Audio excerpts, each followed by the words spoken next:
Abra comigo a sua Bíblia, Evangelho segundo João, capítulo 1. Estamos nesta série de sermões expositivos, todos centralizados no livro de João, versículo a versículo. E hoje iremos falar sobre graça, sobre graça. Evangelho de João, capítulo 1. Você mantenha a sua Bíblia aberta. Iremos ler e pregar nesta manhã nos versículos 15 ao versículo 18. Evangelho segundo João, capítulo 1, versículos 15 ao versículo 18. Quem encontrou pode dizer amém? Amém. Diz assim: João dá testemunho dele. Ele exclama: Este é aquele de quem eu falei. Aquele que vem depois de mim é superior a mim, porque já existia antes de mim. Todos recebemos da sua plenitude, graça sobre graça. Pois a lei foi dada por intermédio de Moisés. A graça e a verdade vieram por intermédio de Jesus Cristo. Ninguém jamais viu a Deus, mas o Deus unigênito, que está junto do Pai, o tornou conhecido. Amém? Há um tema que finalizamos no domingo passado, no versículo 14, e que é retomado por João novamente neste novo bloco. Então eu quero ler com você o versículo 14, relembrar o último versículo de domingo passado, para que façamos a conexão com o versículo 15 do sermão de hoje. Versículo 14 diz assim: Aquele que é a palavra tornou-se carne e viveu entre nós. Vimos a sua glória, glória como o unigênito vindo do Pai, cheio de graça e verdade. João faz uma introdução sobre este tema, graça e verdade, que ele irá retomar no desenvolvimento dos versículos 15 e 16. Queria então lembrar a você que disse João, o Logos de Deus, a palavra de Deus se fez carne. Vimos nele, em Jesus, a majestade, a grandeza, o esplendor, a glória do próprio Deus.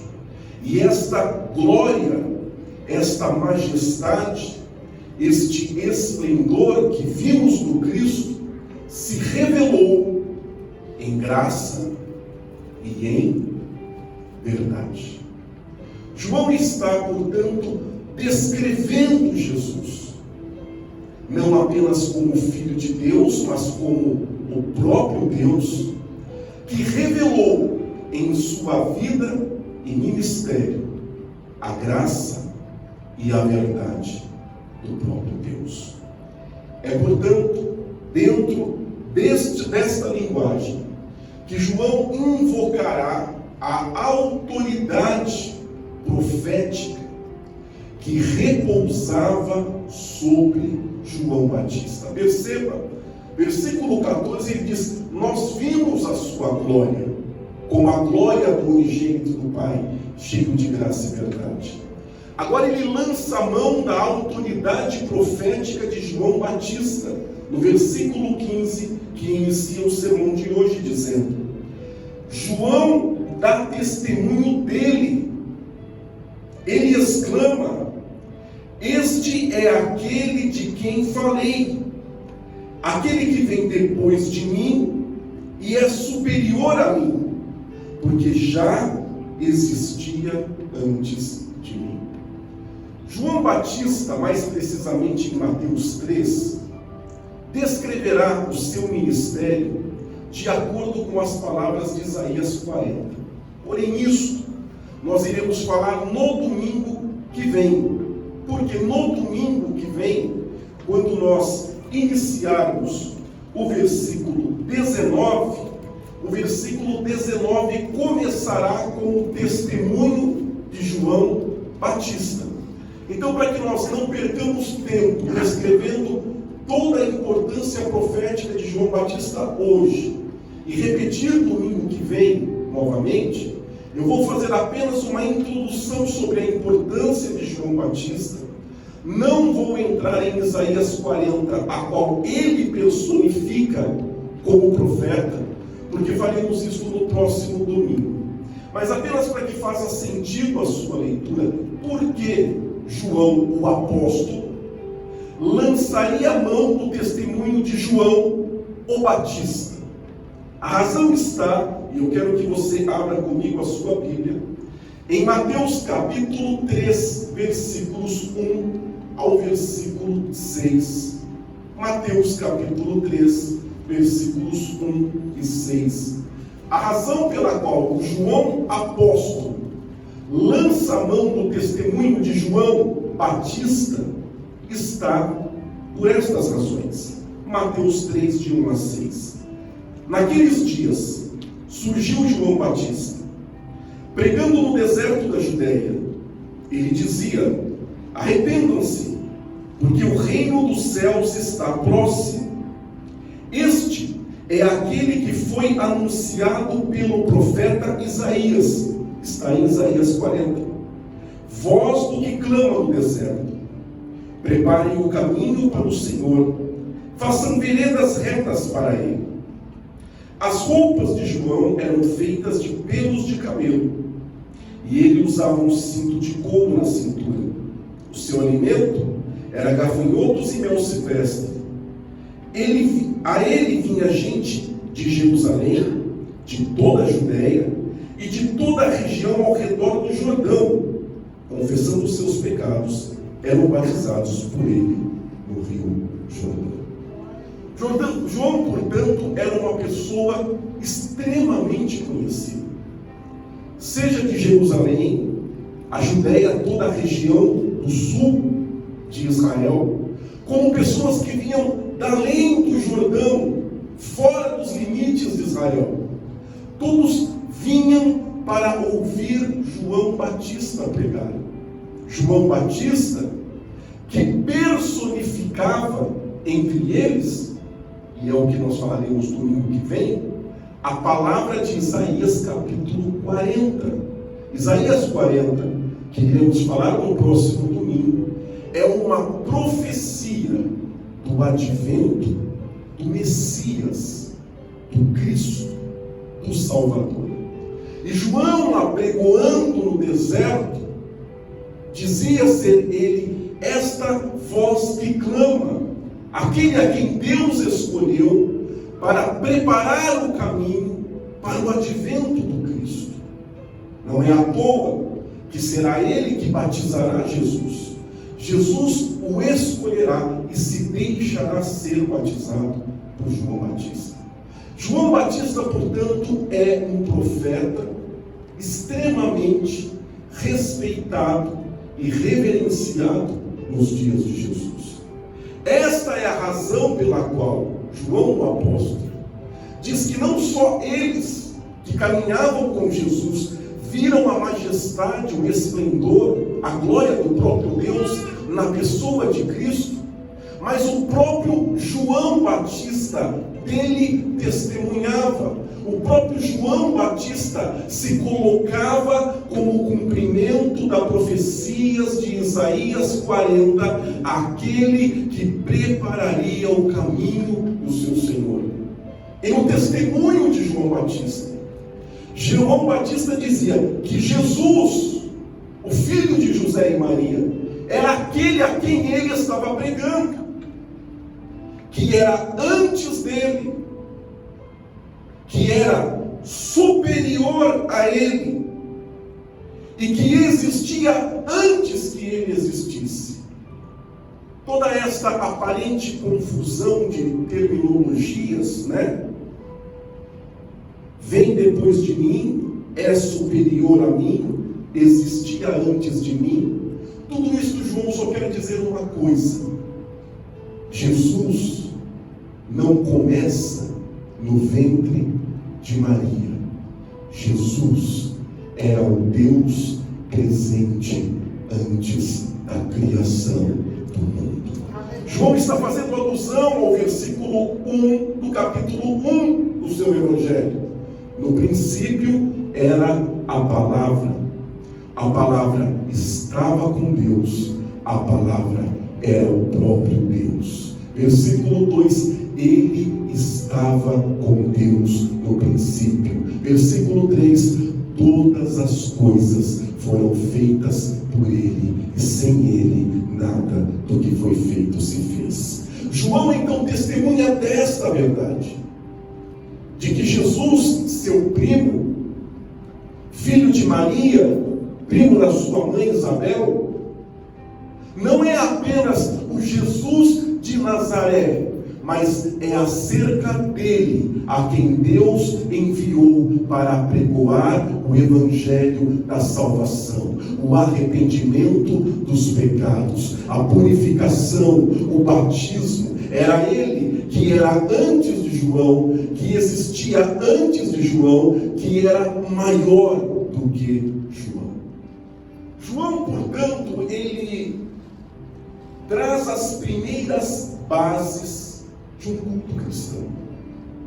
A sua palavra expressa os rudimentares valores de um futuro culto cristão.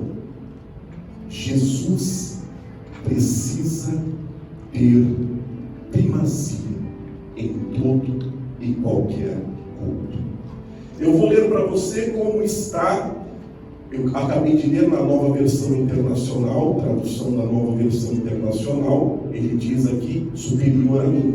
Vou ler a você na tradução Almeida, revista e corrigida. Diz assim, revista e atualizada, diz assim: João testemunha a respeito dele e exclama: este é de quem eu disse, o que vem depois de mim tem, contudo, a primazia. Traduzido na Nova Versão Internacional como superior a mim, na Almeida Revista e Atualizada, contudo ele tem primazia. E aí voltamos no que procuramos imprimir na nossa igreja enquanto liturgia: palavra, culto. E que nada mais é que uma expressão genuinamente bíblica. O culto não é feito para mim e nem para você. Cristo precisa ter primazia no culto. As músicas que são cantadas não são para mim e para você. As músicas cantadas precisam ser cantadas para o Cristo. Ele precisa ter primazia sobre todas as coisas.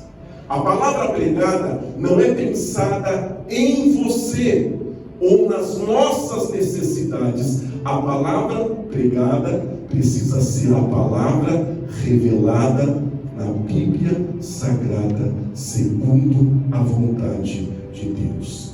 E permita-me agora uma defesa do sermão expositivo. Por que entendemos que o sermão expositivo é a forma mais bíblica de pregar? Porque o pregador não escolhe o que pregar. Ele não escolhe o que pregar. Ele não prega o que lhe é conveniente. Ele não prega o que lhe é oportuno. Ele não prega textos que ele tenha particularmente maior conhecimento. O sermão expositivo obriga o pregador a pregar a Bíblia como Deus a compôs, versículo a versículo, na sequência e na ordem que Deus quis conceber a Bíblia Sagrada. O sermão expositivo tira do pregador, do seu poder de escolha, tira do pregador a sua autonomia de selecionar o que pregar. Ele se torna um servo da Bíblia Sagrada, em que ele precisa pregar a sequência de textos e versículos na ordem em que Deus quis que fosse colocado na Bíblia Sagrada. E é o que temos feito desde o primeiro sermão neste ano, pregando João, capítulo 1, versículo a versículo, na sequência ordenada pela Bíblia Sagrada. Hoje pregamos de 15 a 18. Semana que vem, pregamos do versículo 19 até o versículo 27. E nesta sequência, que é a sequência de Deus, pois cremos que a Bíblia Sagrada é a palavra de Deus. E se cremos que a Bíblia é a palavra de Deus, ela é composta, ela é ordenada e ela segue a narrativa que Deus quis que seguisse. Portanto, quando falamos da importância do sermão expositivo, falamos de um sermão em que Cristo tem primazia. É pregado na forma e na sequência que Deus quis colocar na Bíblia Sagrada.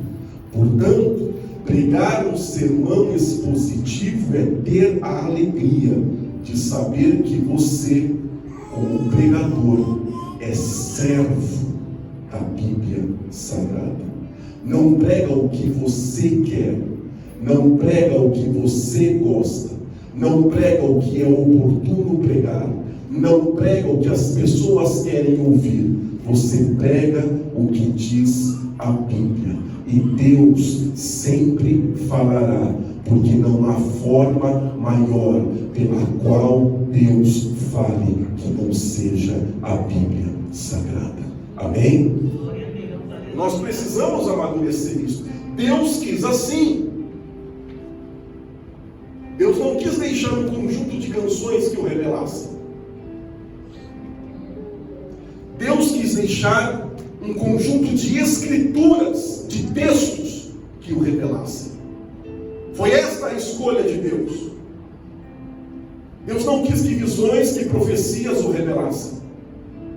Deus quis deixar um texto, 66 livros, para que a humanidade o conhecesse através da Sagrada Escritura. E isso não pode ser negligenciado em nossa forma de culto.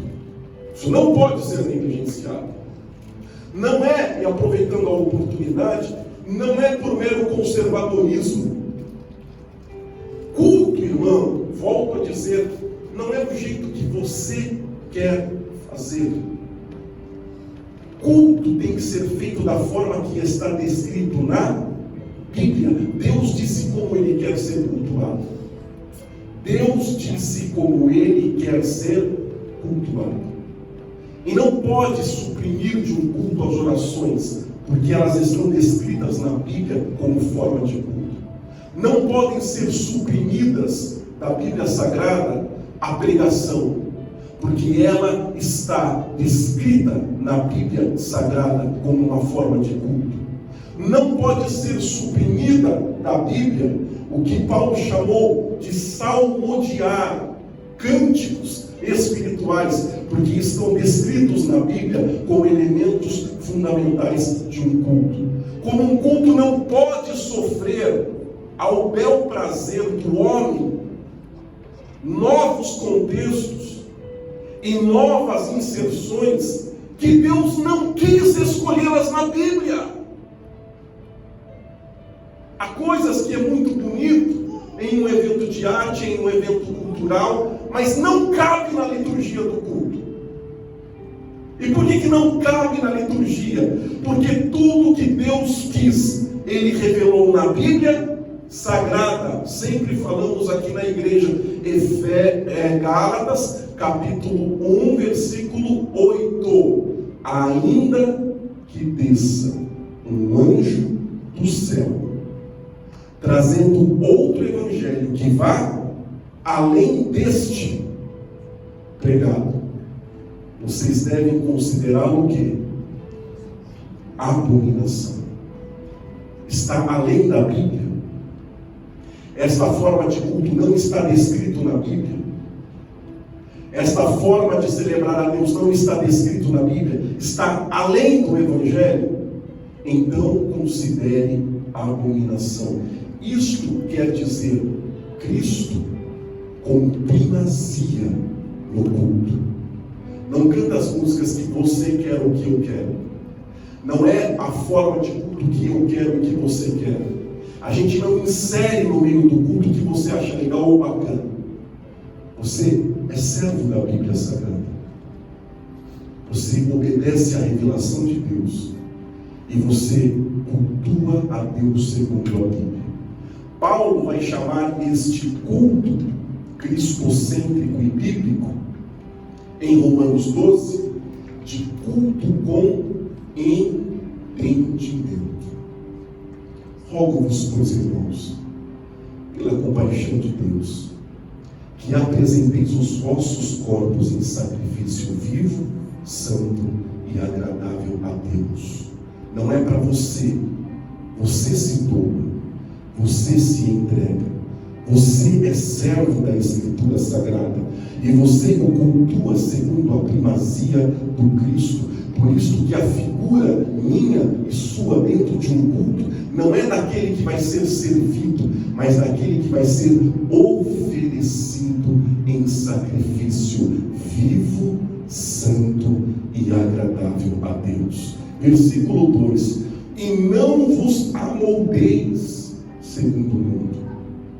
Não tome a sua forma, não imite o que eles fazem, não faça o que eles fazem, não celebrem do jeito que eles celebram.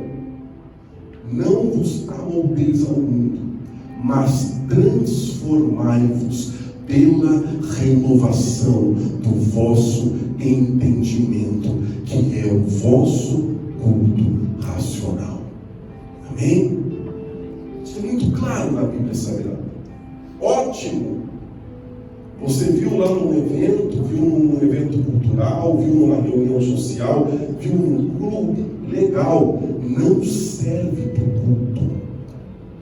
Não vos amoldeis ao mundo. Não vos conformeis. Conformeis no sentido de tomar forma. Não faça o que eles fazem. Deus está me dizendo isso. É como se eu lesse a Bíblia e Deus estivesse dizendo a mim: Adriano, não faça do meu culto o que você vê no mundo. Não reproduza. Não deixe que o meu culto se torne semelhante a coisas que você vê. Antes, Adriano, a sua cabeça seja transformada pela Sagrada Escritura.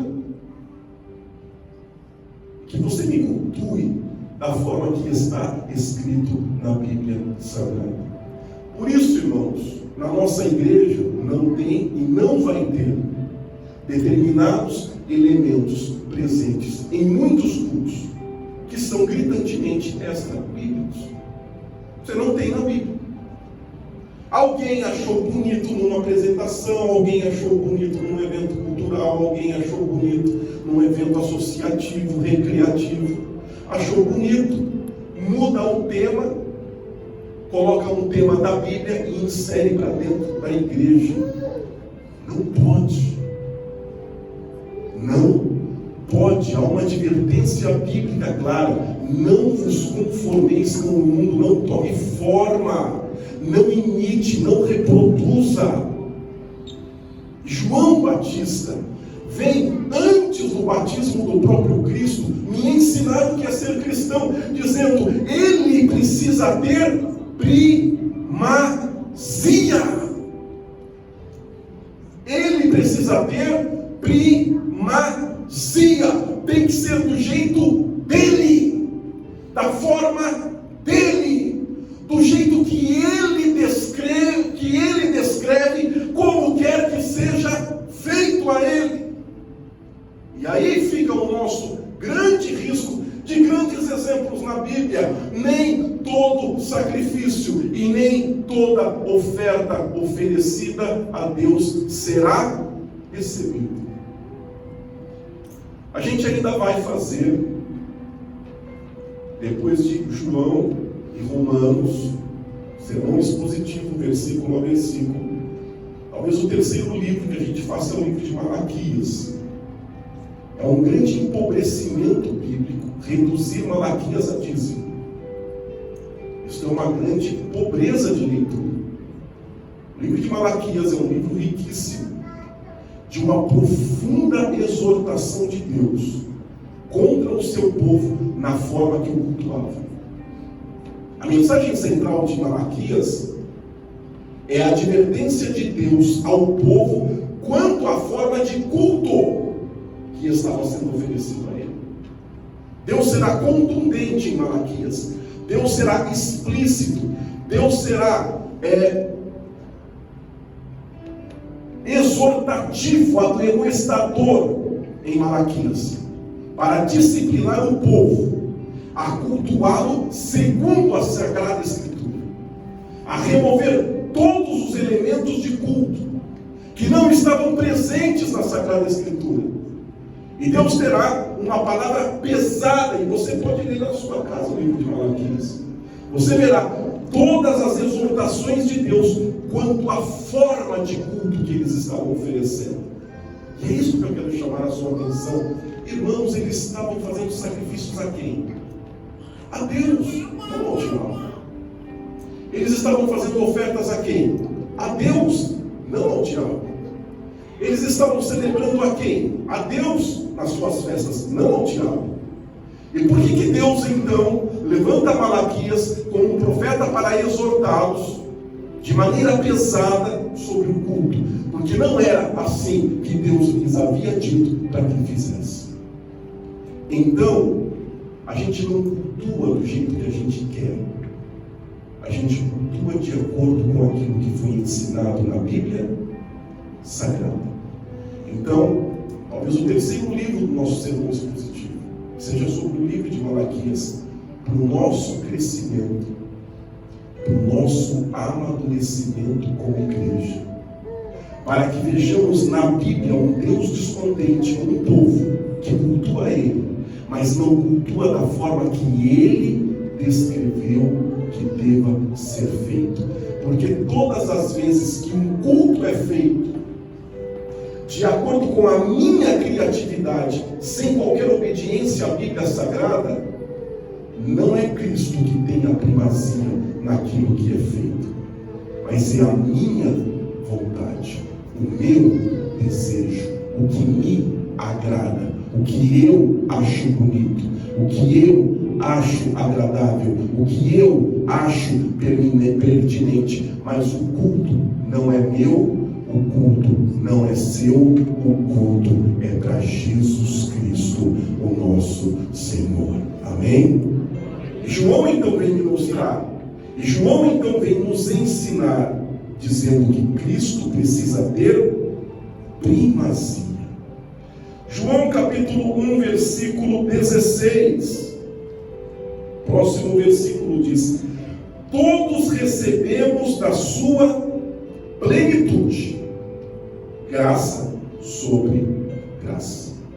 Vamos dividir este versículo em duas partes. Primeiro, entender como todos recebemos o quê? Plenitude. Depois, segunda parte, o que João quer referir-se quando diz graça sobre graça. Primeira parte, então, todos recebemos da sua plenitude. Abra comigo a sua Bíblia em Colossenses, capítulo 2, versículos 9 e 10. Iremos ler sobre esta plenitude que recebemos em Cristo e que é descrito pelo apóstolo Paulo de uma forma mais detalhada em Colossenses, capítulo 2, versículos 9 e versículo 10. Colossenses, capítulo 2, versículo 9 e 10. Diz assim: pois em Cristo, habita corporalmente toda a plenitude da divindade. Paulo está dizendo, ainda que isto seja para o raciocínio humano impossível, assim é. No Cristo corporal, no Cristo nascido de Maria e José, no Cristo encarnado, no Jesus que vemos e que ouvimos, em Jesus habita corporalmente todo o gigantismo de Deus, toda a eternidade de Deus, toda a imensidão de Deus, toda a majestade, o esplendor, toda a glória de Deus habita dentro do corpo do Cristo, corporalmente. Nele habita toda a plenitude de Deus. Versículo 10. E por estarem nele, que é o cabeça de todo o poder e autoridade, vocês recebem a plenitude.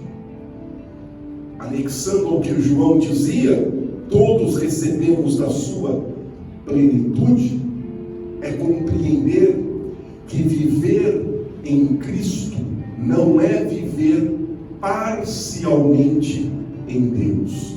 Viver em Cristo não é compartilhar uma vida com Deus. Viver em Cristo é a necessidade de entregar-se e vivenciar a plenitude de Deus. Veja como faz sentido agora Gálatas 2:20. Já estou crucificado com Cristo e vivo, não mais eu, mas Cristo vive em mim. A vida que agora eu vivo na carne, eu a vivo na fé do Filho de Deus, o qual me amou e se entregou a si mesmo por mim. Então permita-me dizer como está na Bíblia. Na Bíblia não existe a sua vida e a vida com Deus. Na Bíblia não existe você e Deus. Na Bíblia só existe você vivendo agora uma vida que não é mais sua, sonhos que não são mais seus, ideais que não são mais seus, porque você está crucificado e morto, e é Cristo que agora vive através de você. É Cristo que agora habita em você. É isso que João chamava de receber a plenitude de Deus. E isso é um ponto muito crítico. Muito crítico, porque tenho por mim que uma pequena porcentagem da igreja entenda a vida plena com Deus.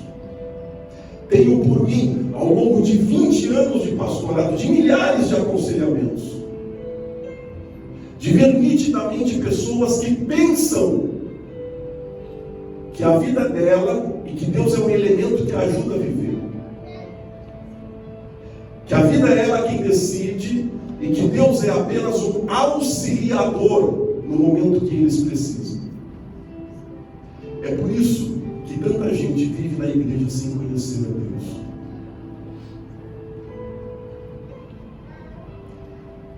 Se a plenitude de Deus, faça um autoexame, se a plenitude de Deus estivesse em você, a plenitude do eterno, a plenitude do Criador dos céus, da terra, do universo, se a plenitude de Deus estivesse em você, a sua vida seria do jeito que é?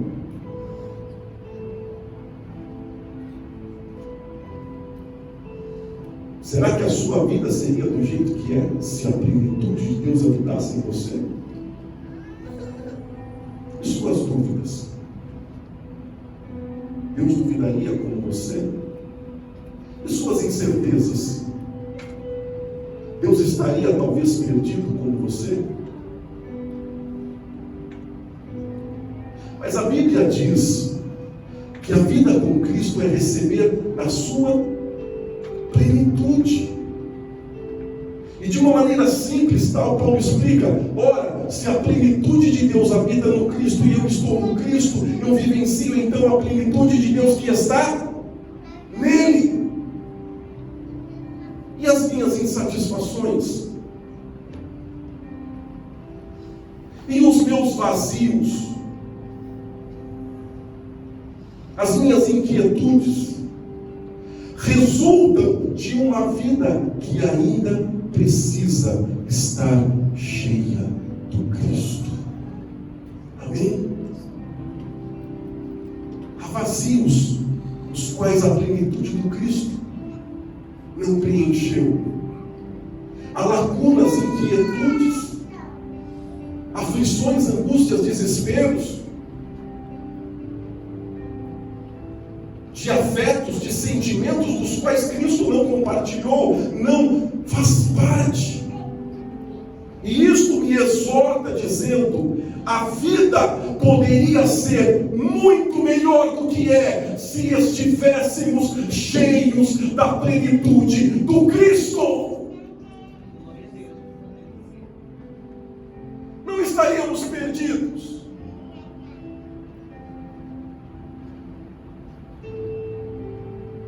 Não estaríamos cegos. Não viveríamos com lacunas afetivas e emocionais. Porque, ora, se a plenitude de Deus não for suficiente para o preenchimento da minha alma, o que será neste mundo? E se a minha vida cristã ainda é uma vida cheia de lacunas, cheio de carências, cheio de necessidades, é porque ainda me falta a plenitude do Cristo. Ainda me falta a realidade de João 1:16. Todos recebemos da sua plenitude. Leia as epístolas. Por exemplo, leia a segunda epístola a Timóteo. A epístola que Paulo escreve antes da sua morte.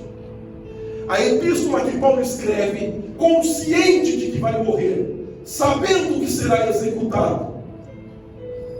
Leia 2 Timóteo e veja o testemunho de vida de alguém que tem a plenitude de Deus na pessoa do Cristo. Não há lamentos, não há reclamações, não há expressões de quem esteja perdido. Ao contrário, absurdamente, 2 Timóteo é um Paulo preso, consciente de morte, de que será morto, consolando Timóteo que está solto. Paulo, em outras palavras, de maneira bem sucinta, está dizendo: Timóteo, está tudo bem. É uma das frases do capítulo 1. Eu sei em quem eu tenho crido, e que Ele é poderoso para guardar o meu depósito até aquele dia. Paulo está dizendo: Timóteo, está tudo bem. Timóteo, fique em paz. Deus está comigo. Deus é o meu amparo. Deus é o meu sustento. Mas num olhar humano, era Paulo que precisaria ser consolado, porque é Paulo que está preso.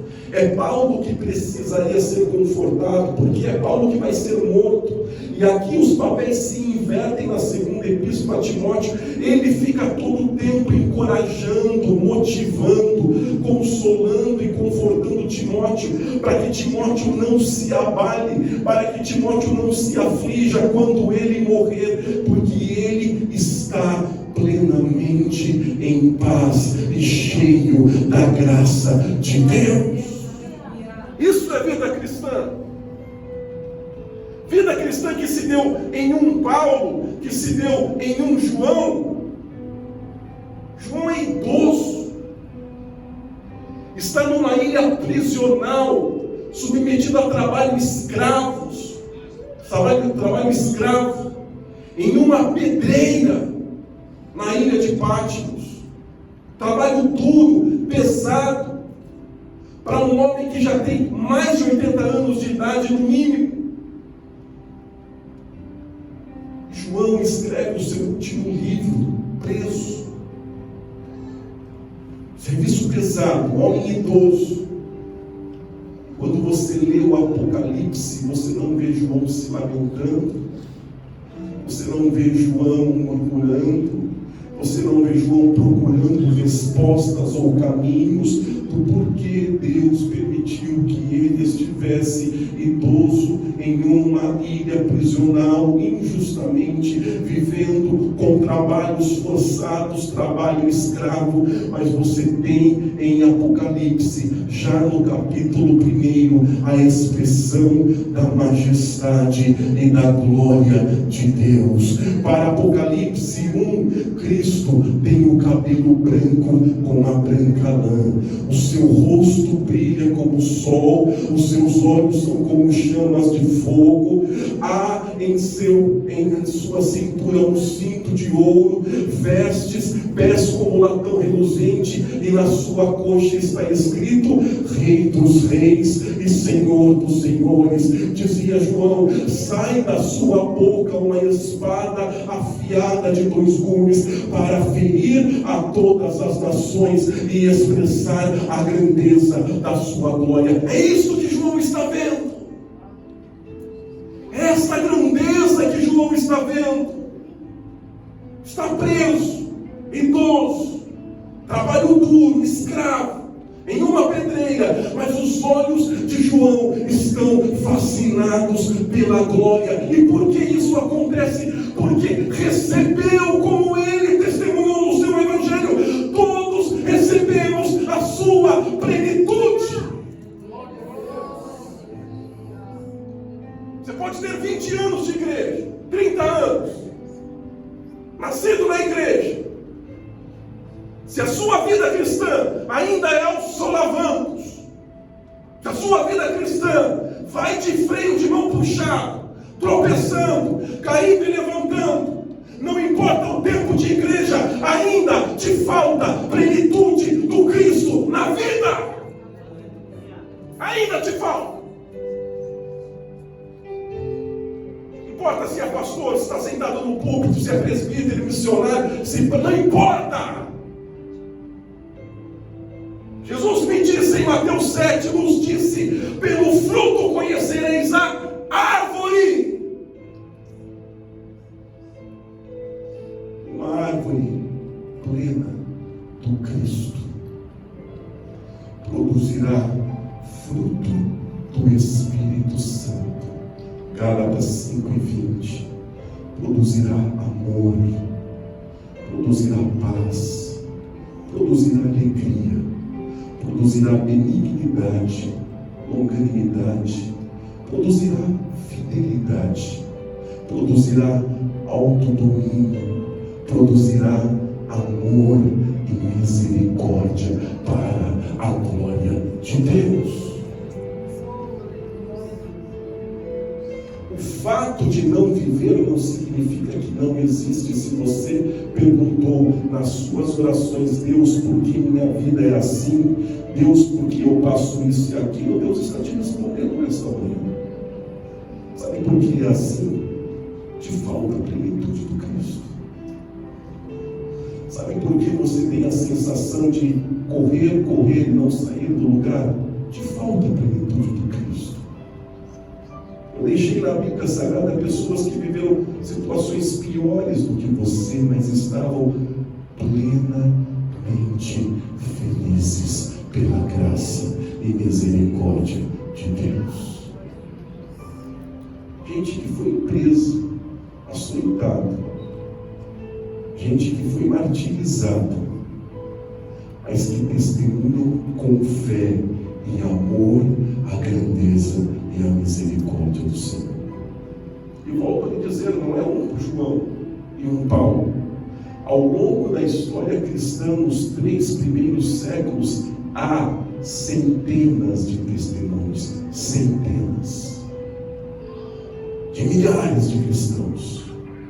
Há livros escritos só sobre a vida dos mártires, de centenas, e de famílias, e de homens, e de mulheres, que ao longo do mundo, diante da injustiça, diante dos açoites, da decapitação, da crucificação, do enforcamento, de serem queimados vivos, não hesitaram de expressar o amor e a grandeza da glória de Deus e da plenitude do Cristo. Da mesma forma que hoje milhares de cristãos são perseguidos na China, da mesma forma que hoje milhares de cristãos têm no continente africano os países mais hostis e violentos contra a fé cristã, mas permanecem no mesmo lugar, em meio aos perigos, aos ataques, em meio às perseguições, aflições, adorando e glorificando, porque estão plenos, cheios da plenitude de Deus, cheios da plenitude de Deus. O que leva milhares de igrejas, como por exemplo na República Democrática do Congo, que tem igrejas queimadas, voltarem para o mesmo local, reconstruírem as suas igrejas e continuarem glorificando e adorando o nome de Jesus. Isso é sentimento de plenitude de Deus, plenitude da graça, do amor e da misericórdia de Deus, que pode muitas vezes nos faltar. Segunda parte do versículo 16, graça sobre graça. Há diversas palavras que podem definir graça. Graça é um amor compassivo, um amor misericordioso, quer dizer, o amor por aquele que é mais fraco. Graça pode ser traduzida como dádiva, como bênção, como dom. E lá vem João dizendo: não só recebemos da sua plenitude, mas recebemos graça sobre graça. E aqui poderíamos nos lembrar de dezenas de passagens da vida de Jesus que demonstram esta graça. Graça de ouvir um cego mendigo à beira do caminho, dizendo: Jesus, filho de Davi, tenha misericórdia de mim. Graça sobre graça. Jesus para, manda trazê-lo e diz: filho, o que queres que eu te faça? E Bartimeu vai dizer: Senhor, que eu possa ver. E ele vai lhe dizer: veja, a tua fé te salvou.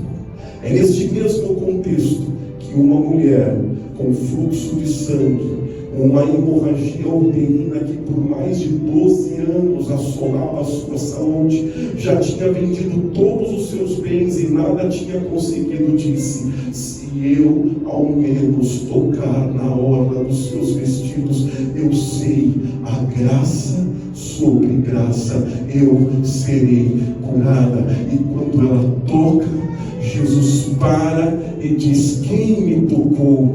Eu senti sair virtude de mim. E quando veio aquela mulher estremecida pelo medo, ouviu de Jesus: graça sobre graça, vá, a tua fé te salvou. É neste mesmo caminho, é tudo no caminho de Jericó, que um Zaqueu, um rico publicano, queria só ver Jesus passar.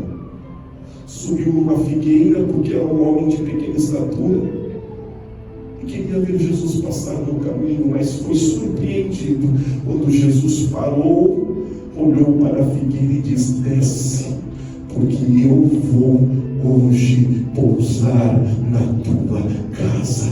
Isso é graça, irmão. É o Deus que vai além do que esperamos, do que pensamos, do que imaginamos. Isto é graça. É graça graça de um Deus que ouve o clamor de um servo, como Jairo, que pede: Senhor, a minha filha está profundamente doente. E quando vai no caminho com Jesus, alguém lhe diz: não importunes mais o mestre, porque a sua filha já está morta. Aquilo assolou o coração de Jairo. O que se passa na cabeça de um pai que saiu desesperado para trazer Jesus, e no caminho que vem, alguém lhe diz: deixa, não adianta mais, a tua filha morreu. É neste momento que Jesus vai olhar para Lázaro, vai olhar para Jairo e consolá-lo, dizendo: não temas, creia somente. Isso é graça, isso é amor compassivo, misericordioso. Isso é amor imerecido. Isso é um favor de Deus. Consolar um pai para que não se aflija. E o que deve ter passado na cabeça de Jairo no caminho em que ele pensava Jesus lhe dizendo: não temas, creia somente. Mas do outro lado, sabendo que a filha está morta, mas ali estava o Cristo para tomar a menina pela mão e dizer: Talita, levanta-te, e ela se colocar em pé para a glória de Deus. Isso é graça sobre graça.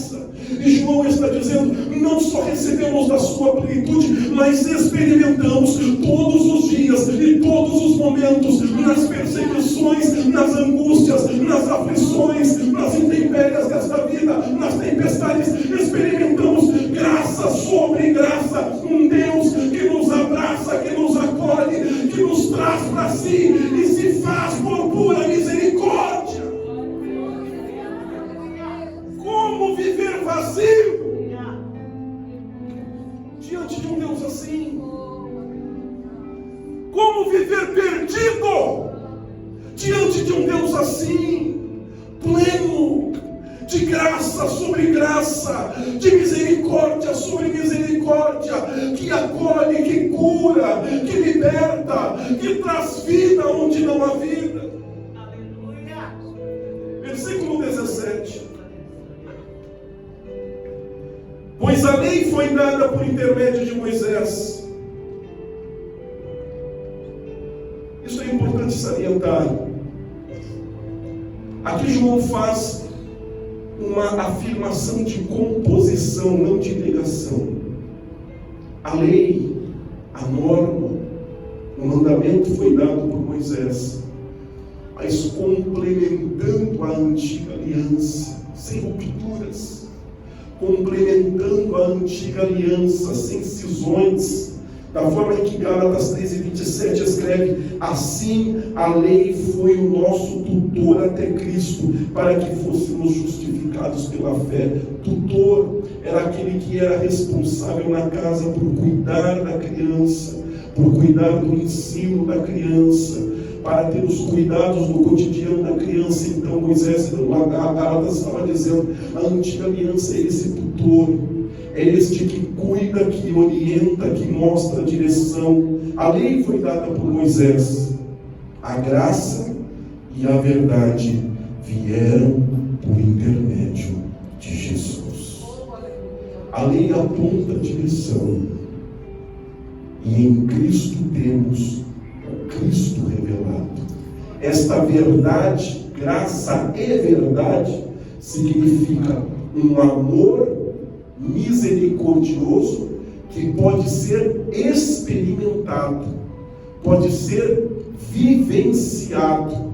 Não é algo estático que eu vejo e vivo, eu vejo e experimento. Esse é o sentido de graça e verdade. Se na lei eu vejo as normas, eu vejo os mandamentos, no Cristo eu experimento este amor misericordioso, traduzido em verdade, traduzido em evidências, em experiências na minha vida. Vida cristã é isso, é plenitude, é graça sobre graça, é graça e verdade, é o amor experimentado e vivenciado no cotidiano da minha vida comum, da minha vida simples. Isso é graça, isso é verdade. E por último, versículo 18: ninguém jamais viu a Deus, mas o Deus unigênito, note aqui, não é o unigênito de Deus, é o Deus unigênito, o Jesus que também é Deus, o Deus unigênito, que está junto do Pai, o tornou conhecido. João está dizendo: olhe para Jesus e você verá o próprio Deus. Ouça Jesus e você ouvirá o próprio Deus. Ouça as palavras de Jesus e você está ouvindo as palavras do próprio Deus. Ninguém jamais viu a Deus, mas quando olhamos para o Deus unigênito, que está junto ao Pai, Ele nos revela a glória do próprio Deus. Eu vou encerrar lendo para você este versículo, João 1,18, na tradução contemporânea da Bíblia, a Mensagem, diz assim: foi então que esta expressão única de Deus, que existe no próprio coração do Pai, se revelou com a clareza do dia. Quero dizer, olhar para Cristo e ver a Deus é como ver a luz do próprio dia. Não há como olhar para Jesus e não ver ali a glória do próprio Pai. Não há nada encoberto, não há nada escondido que não tenha sido em Jesus revelado, para que eu e você pudéssemos viver a plenitude de Deus hoje. Graça sobre graça hoje. Graça e verdade. O amor misericordioso experimentado, vivenciado por mim e por você, na pessoa de Jesus Cristo, o nosso Senhor. Se nos falta a plenitude de Deus, que peçamos nesta manhã. Se nos falta conhecer a graça, que peçamos esta manhã. Se nos falta a verdade da graça, o Cristo experimentado no cotidiano da vida, que façamos isto nesta manhã, pois este é o tempo de Deus, este é o Cristo de Deus, para que nele encontrássemos a plenitude da glória do próprio Pai, revelado tão claro, tão cristalino, tão latente, como a luz do próprio dia que brilha sobre a vida. Você pode glorificar a Deus por isso, você pode adorar. Vamos nos colocar em pé neste momento, vamos nos colocar em pé e nós iremos orar por este Deus de plenitude. Vamos orar a este Deus de graça, a este Deus de graça e de verdade. Orar para que as nossas lacunas, para que os nossos vazios, incertezas, inquietações sejam preenchidas pela plenitude do Cristo, sejam preenchidas pela plenitude de Deus. Escute o que eu vou lhe dizer: a tua felicidade não está no outro, não está na pessoa, não está na casa nova, não está no casamento, não está no nascimento de filho, não está na criação de filho. Se Deus não for pleno para preencher a tua alma, não há nada no universo que possa preencher o teu vazio. E se há incertezas, se há inquietações, se há caminhos nebulosos, tempestades tempestades incompreensíveis, é porque nos falta a plenitude de Deus,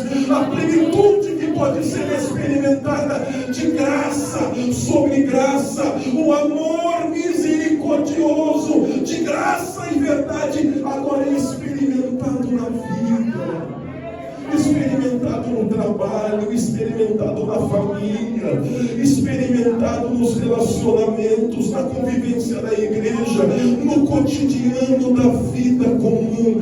Graça e verdade, amor derramado, amor manifestado, virtude do Espírito Santo revelada. E eu te convido, feche comigo os teus olhos então, feche comigo.